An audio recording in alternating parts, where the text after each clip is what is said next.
Hacı Piri yollarında bir ses var bugün, Şöreyle ovasında hatıra düğün.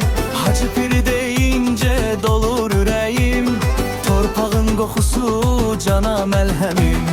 Ay küleyler apar məni o yana, uşaq günlərim qaldı o diyarda.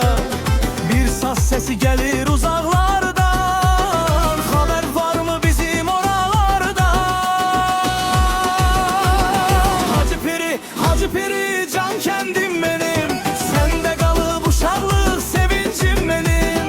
Daşın torpağın danışır dilimde, sen yaşayırsan her an kalbimde.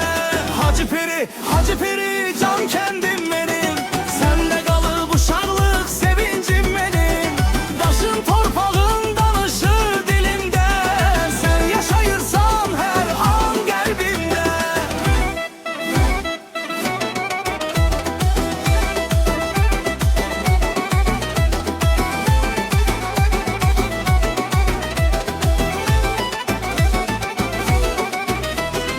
Yayla yollarında koyun sesi var, akşam çağı tüstü kalkar her evlerden. Kendin insanı saf, yüreği temiz, bir tike çörek min bereket gizli. Ay yıldızlar şahit bizim sevgiye, bu torpaq bağlıdır yürek tellerine. Hara gitsem seni unutmam asla.